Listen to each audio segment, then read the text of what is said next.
ছেলে আমাকে মাটি দিয়ে চলে আসবে, আসার পর প্রিয় ইসলামী ভাইরা, আপনাকে আমাকে সে নেককার হোক আর বদকার হোক, সে পরহেজগার হোক আর গুনাহগার হোক, তাকে উঠিয়ে বসানো হবে এবং প্রশ্ন করা হবে, মান রব্বুকা, তোমার প্রভুকে।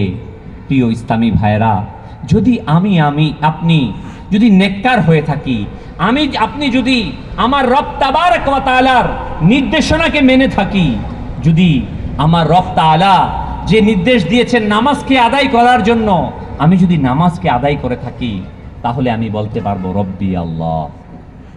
আর যদি আমি নামাজ আদায় না করে থাকি, আমি যদি বেনামাজি হয়ে থাকি, সুদখোর হয়ে থাকি, ঘুষখোর হয়ে থাকি, পিতামাতার নাফরমান হয়ে থাকি, মানুষের হক আত্মসাৎকারী হয়ে থাকি, মানুষের গীবতকারী হয়ে থাকি, যখন আমাকে বলবে রব্বি আল্লাহ, তোমার প্রভুকে, আমি তো এই পৃথিবীতে আমার রব তাবারক ওয়া তাআলার হুকুমকে মানি নাই, আমি তো এই পৃথিবীতে আমার প্রভু আল্লাহ তাবারক ওয়া তাআলার জমিনে আল্লাহর দ্বীনকে প্রতিষ্ঠার জন্য চেষ্টা করি নাই, আমি তখন কিভাবে বলবো রব্বি আল্লাহ?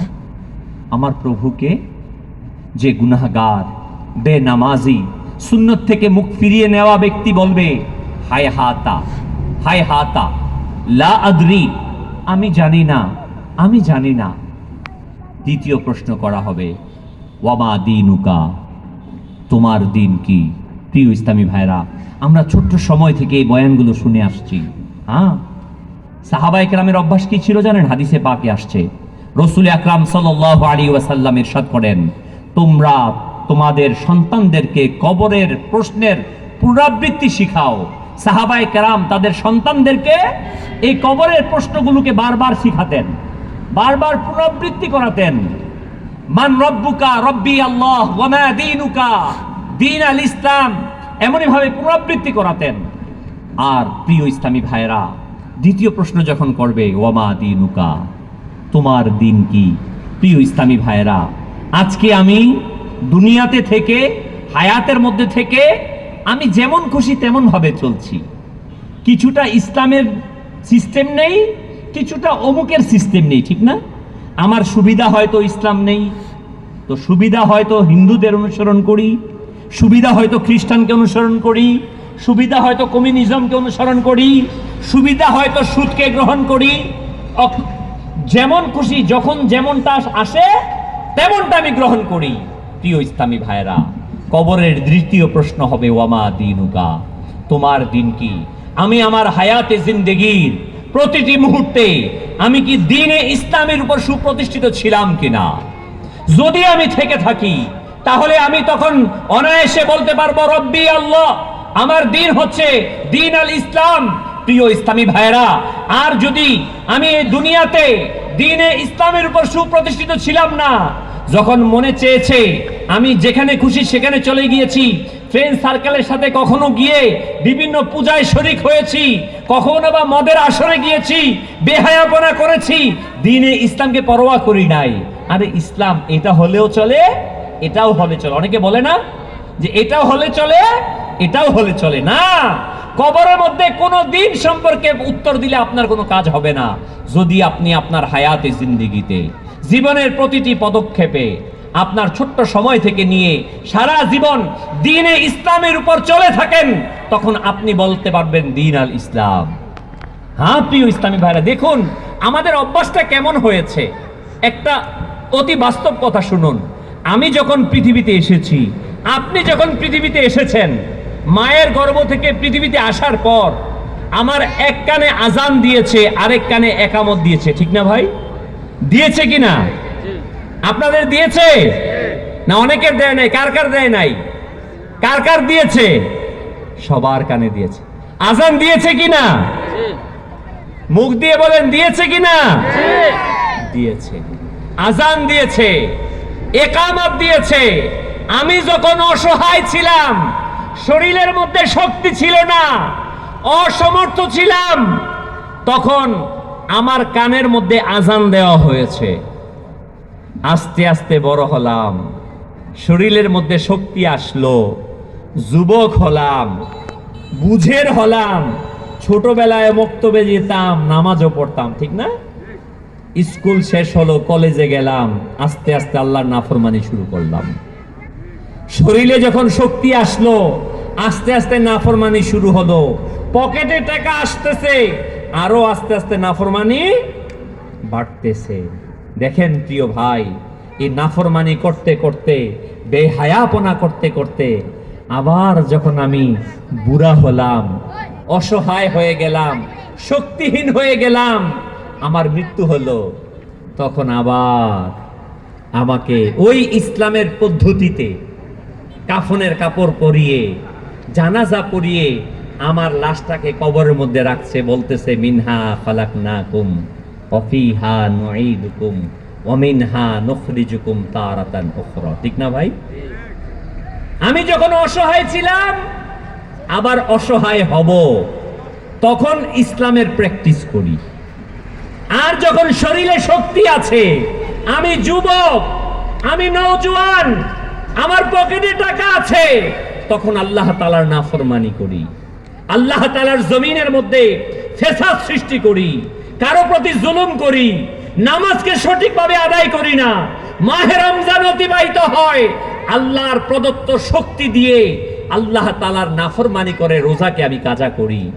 মাযাল্লাহ, আল্লাহ তাআলার বিরোধী যারা আল্লাহ তাআলার সাথে শরীক করে, তাদের ইবাদতখানায় আমি প্রবেশ করি, বেহায়াপনা করি।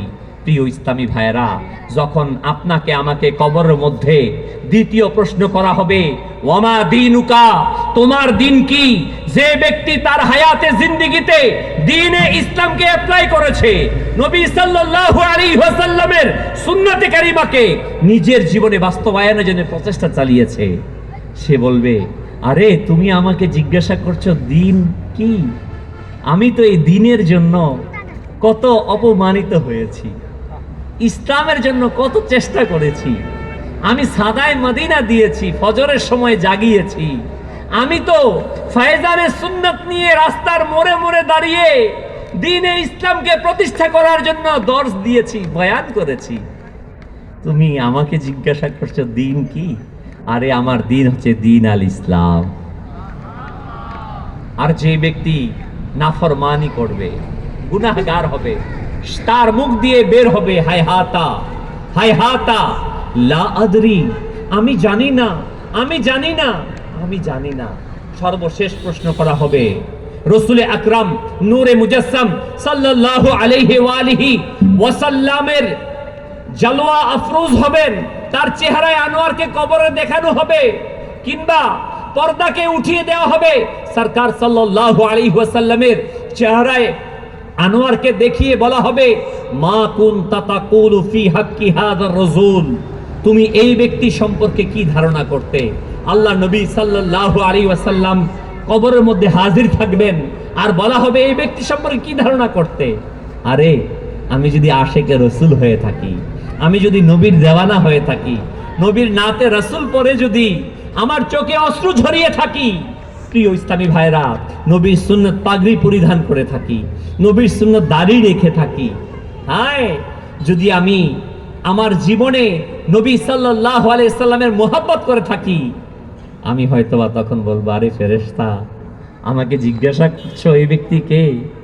আমি নবীর নাচ শুনে কত কান্নাকাটি করেছি, নবীর জন্য কত অপমানিত হয়েছি, দাড়ি রেখেছিলাম, তখন আমাকে আমার ভাইরা অপমান করেছে, বন্ধুরা অপমান করেছে, আমার নবীর মোহাব্বতে আমি দাড়িকে ফালাইনি, পাগড়ি পরেছিলাম, আমাকে কটাক্ষ করে জঙ্গিও বলেছিল, কিন্তু আমি আমার নবীর মোহাব্বতে এই পাগড়িকে কখনো ছাড়িনি।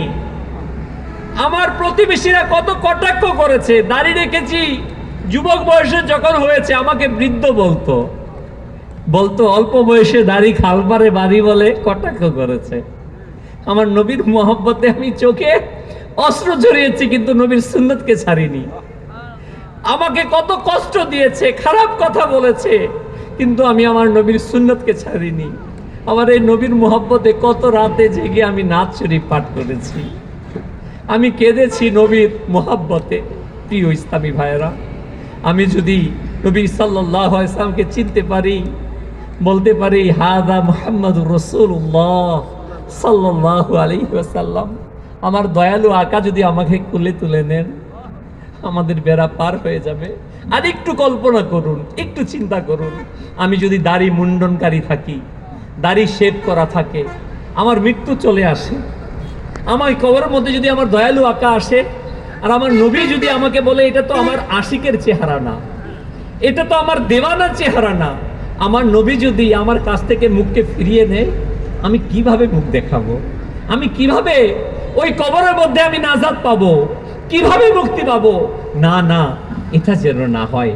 হে আশেকানে রসুল, আজকে যারা ইস্তেমাতে বয়ান শুনছেন, আমি সকলকে অনুরোধ করব, এমন যদি কেউ থেকে থাকেন যে নবীর সুন্নতকে রাখেননি, শেভ করছেন কিংবা এক মুষ্টি থেকে ছোট রাখছেন, আমি আপনার কদমে ইলতেজা করব। জানি না আজকের এই রাত আমার জীবনের শেষ রাত কিনা, জানি না আজকের এই মাহফিল আমার জীবনের শেষ মাহফিল কিনা, আগামীকাল হয়তোবা কবরে পৌঁছে যেতে পারি। আসুন আসুন, আমি আজকে থেকে নিয়ত করি, আমি নবী পাক সরকার দু আলম নূরে মুজাসসাম সাল্লাল্লাহু আলাইহি ওয়াসাল্লামের কোন সুন্নতকে ছাড়বো না ইনশাআল্লাহ। ইনশাআল্লাহ আমি আমার মুখ থেকে আর কখনো দাড়িকে শেভ করব না ইনশাআল্লাহ। ইনশাআল্লাহ সুন্নত আমল নিয়ে যখন যাব আমি কবরে, তোমার সুন্নত আমল নিয়ে যখন যাব আমি কবরে, আমায় কোলে তোলে নিও, আমায় কোলে তোলে নিও, মদনী মদিনে वाले, मदनी मदीने वाले, मदनी मदीने काछे देखे नाना, मदनी मदीने वाले, सुन्नत देखे मुके हाशिटा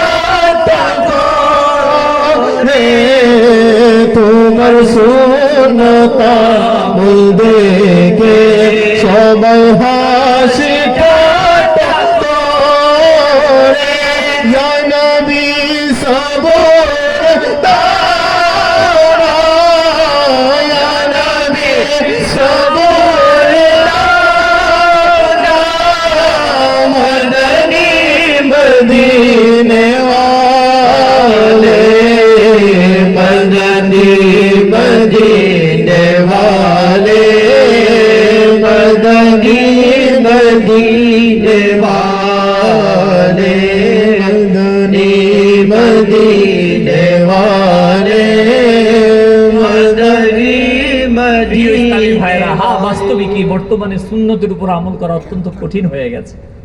একদিকে নফস শয়তান আমাদেরকে ধোঁকা দিচ্ছে, আরেকদিকে মানুষ শয়তান আশ্বাস দিচ্ছে।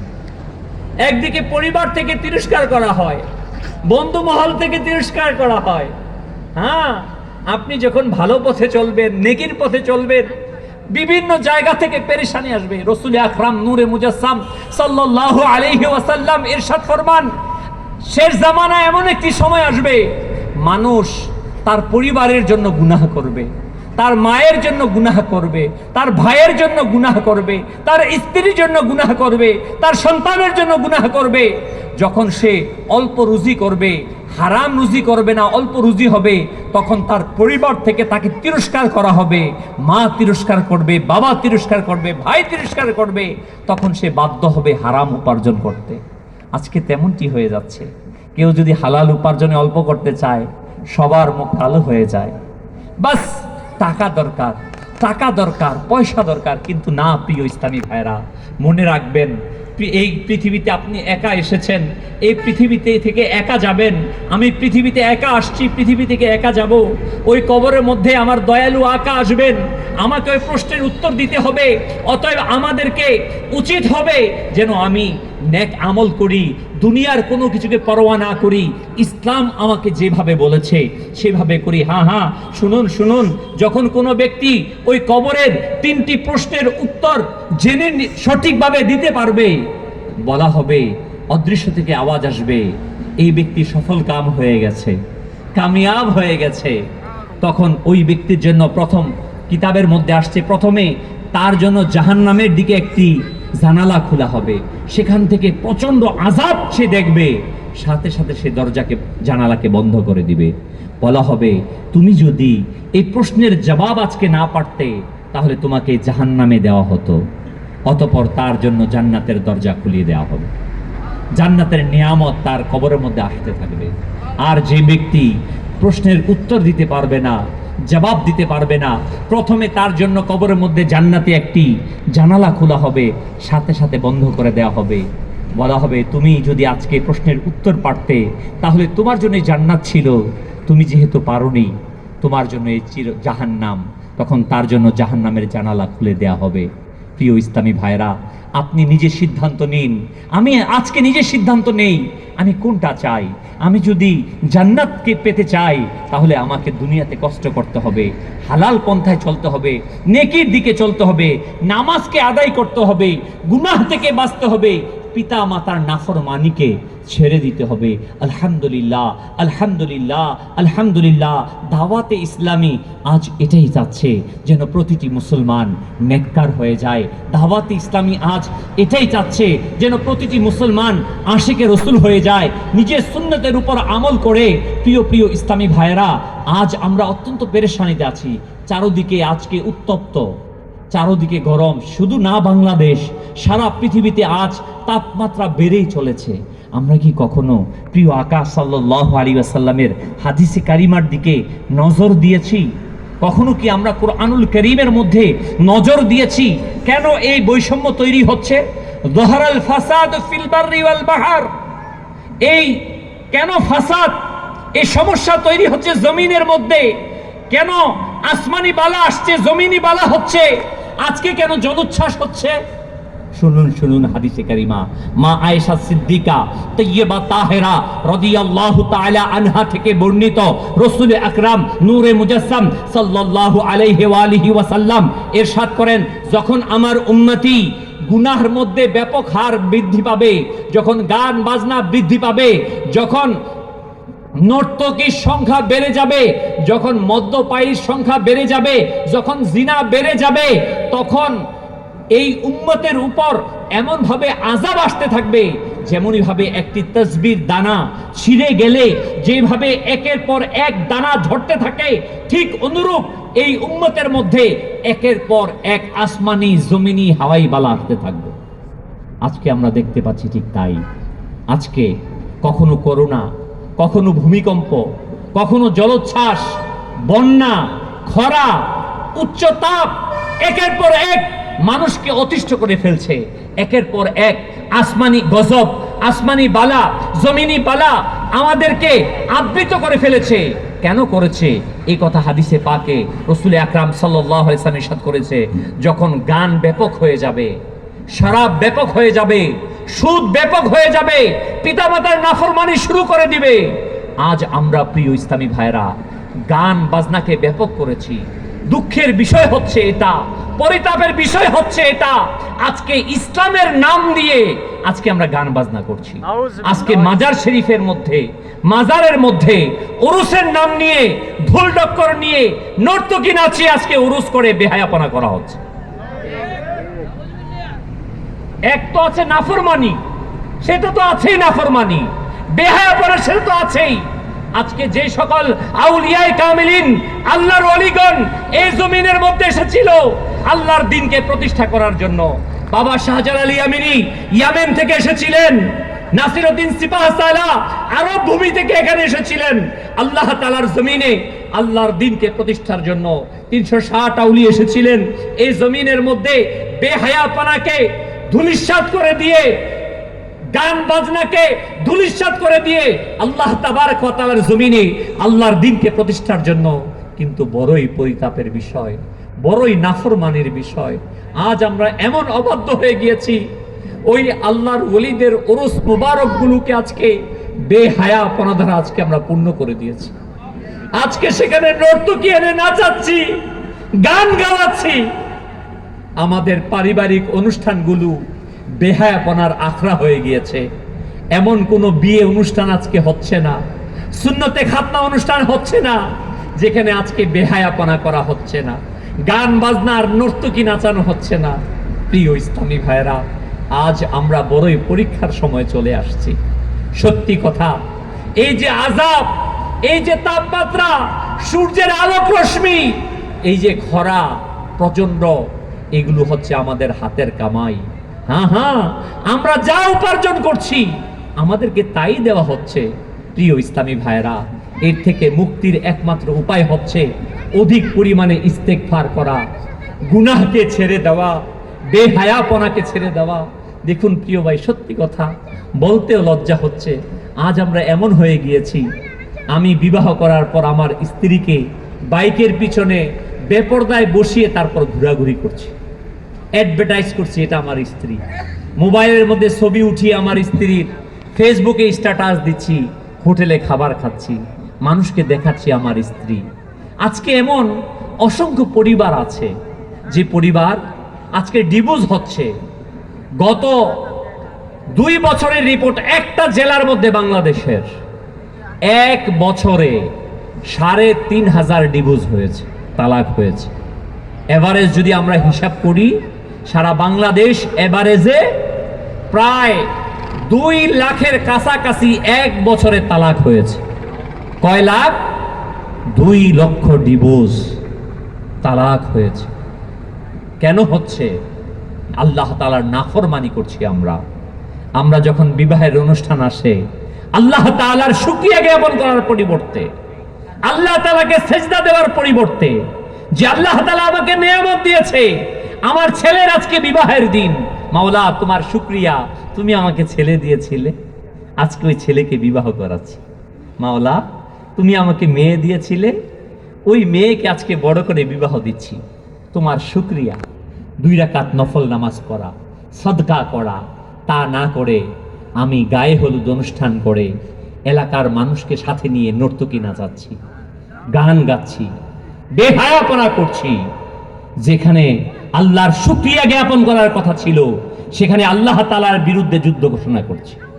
আল্লাহর বিরুদ্ধে যুদ্ধ ঘোষণা করে তারপর আল্লাহর কাছে দয়া চাই না। প্রিয় ইসলামী ভাইরা, আমি আপনাদের কদমে ইলতেজা করব। আপনি বলবেন যে ভাই, আমি তো চেষ্টা করি, আমি পারি না পরিবারের সাথে, কি করব? আপনার টাকা, আপনার পরিবার, কোরআনে পাকে আল্লাহ তাআলা বলেন, ইয়া আইয়ুহাল্লাযীনা আমানু কু আনফুসাকুম ওয়া আহলিকুম নারা ওয়াকুদুহান নাস ওয়াল হিজারা। হে ঈমানদারগণ, তোমরা তোমাদেরকে এবং তোমার পরিবারকে ওই আগুন থেকে বাঁচাও যার জ্বালানি হবে মানুষ এবং পাথর। প্রিয় ইসলামী ভাইরা, আল্লাহ তাবারক ওয়া তাআলা আমাদেরকে নির্দেশ দিয়েছেন ঈমানদারদেরকে নিজে বাঁচার জন্য, নিজের পরিবারকে বাঁচানোর জন্য। আপনার উপর দায়িত্ব, আপনার উপর ফরজ হচ্ছে, অপরিহার্য হচ্ছে আপনার পরিবারকে গুনাহ থেকে বাঁচিয়ে রাখা। অতএব আসুন আমরা আমাদের পরিবারগুলোকে গুনাহ থেকে বাঁচাই, বেহায়াপনা থেকে বাঁচাই। দেখুন প্রিয় ইসলামী ভাইরা, যদি আমি এখন দেখি, আল্লাহ আমাদের সবার সন্তানকে হেফাজত করুক, যদি দেখি আল্লাহ না করুক আমার সন্তান আগুনের মধ্যে পড়ে যাচ্ছে, আমি কি স্থির বসে থাকবো না লাফ দিয়ে উঠে তাকে বাঁচাবো? তাকে বাঁচাবো কি না? বাঁচাবো। প্রিয় ইসলামী ভাইরা, কিন্তু দেখুন তো, আমি জানি যদি আমার সন্তান 1 ওয়াক্ত নামাজ না পড়ে তাহলে সে জাহান্নামে নিক্ষিপ্ত হবে। আমার ছেলে ফজরের নামাজ না পড়ে ঘুমিয়ে আছে, আমি কি তাকে ঘুম থেকে জাগ্রত করেছি? আমি কি তাকে নেকির দাওয়াত দিয়ে মসজিদে নিয়ে গিয়েছি? আমার মেয়ে ঘুমিয়ে আছে ঘরের মধ্যে, আমি কি তাকে উঠিয়ে নামাজ পড়াচ্ছি? আমার মেয়ে বেপর্দার সাথে স্কুলে যাচ্ছে, বেপর্দার সাথে কলেজে যাচ্ছে, আমি কি আমার মেয়েকে ওই জাহান্নামের আগুন থেকে বাঁচিয়ে মোহাব্বত দিয়ে, ভালোবাসা দিয়ে তাকে পর্দার মধ্যে নিয়ে আসছি? ভাইয়ের বিবাহের মধ্যে, আত্মীয় স্বজনের বিবাহের মধ্যে যখন আমি আমার মেয়েকে নিয়ে যাই, আমার বোনকে নিয়ে যাই, আমার স্ত্রীকে নিয়ে যাই, তখন কি আমি পর্দার সাথে নিয়ে যাই নাকি বেহায়াপনার সাথে নিয়ে যাচ্ছি? আজকে এটা তো গেল মহিলাদের কথা, আমি পুরুষ। আজকে আমরা কি করছি? কুকুরের স্বভাব হয়ে গেছে। একটি মেয়ে যদি রাস্তা দিয়ে যেতে থাকে, আমি ততক্ষণ পর্যন্ত তার দিকে তাকিয়ে থাকি যতক্ষণ না চোখের আড়াল না হয়, অপলকে চেয়ে থাকি বেহায়াপনার মতো। প্রিয় ইসলামী ভাইরা, এটাই কি মুসলমানের কাজ? না না প্রিয় ইসলামী ভাইরা, কখনো এটা মুসলমানের কাজ না। আসুন আসুন, আমরা জাহান্নামের আযাবের কথা শুনলাম, কবরের আযাবের কথা শুনলাম, কবরের প্রশ্নের উত্তরের কথা শুনলাম। আপনি আমি যদি কবরের সঠিক উত্তর দিতে চাই প্রশ্নের, তাহলে আমাকে আপনাকে গুনাহ থেকে বাঁচতে হবে, বেহায়াপনা থেকে বাঁচতে হবে, আমাকে গুনাহ থেকে বাঁচতে হবে, আমার পরিবারকে বাঁচাতে হবে। আলহামদুলিল্লাহ, আজ দাওয়াতে ইসলামী এটাই চায়। দাওয়াতে ইসলামী কারো কাছ থেকে ব্যক্তির জন্য নোট চায় না, কারো জন্য ভোট চায় না। দাওয়াত ইসলামী এটাই চায় আপনি নেককার হয়ে যান, আপনি আশিকে রসুল হয়ে যান। এই পৃথিবীতে আসছি অল্প কয়েকটি দিনের জন্য, আর খুব শীঘ্রই আমরা চলে যাব। হ্যাঁ, খুব তাড়াতাড়ি, মাত্র 60 বছর 70 বছর হয়তোবা হায়াত পেলে বাঁচতে পারি, অন্যথায় তার পূর্বেও মারা যেতে পারি। আসুন না প্রিয় ভাই, আমরা আমাদের আখিরাতকে সুন্দর করি। আলহামদুলিল্লাহ, দাওয়াতে ইসলামী আজ সারা পৃথিবীতে নেকির দাওয়াতকে প্রচার করছে, শুধু এই কথাই বলছে। আসুন যুবক ভাইরা, নেককার হই। আজ না শুধু প্রিয় ইসলামী ভাইরা আমাদের এই হবিগঞ্জের মধ্যে, এই শায়েস্তাগঞ্জের মধ্যে, এই মাধবপুর এই এলাকার মধ্যে নয় শুধুমাত্র, আলহামদুলিল্লাহ সারা পৃথিবীতে আজ দাওয়াতে ইসলামী নেকির দাওয়াত দিয়ে মানুষদেরকে এমনই ভাবে নেকির দিকে নিয়ে আসছে, নামাজের দিকে নিয়ে আসছে, হালাল পথে নিয়ে আসছে। আমরাও দাওয়াত ইসলামীর সাথে থাকবো তো ইনশাআল্লাহ। আখিরাতের কামিয়াবি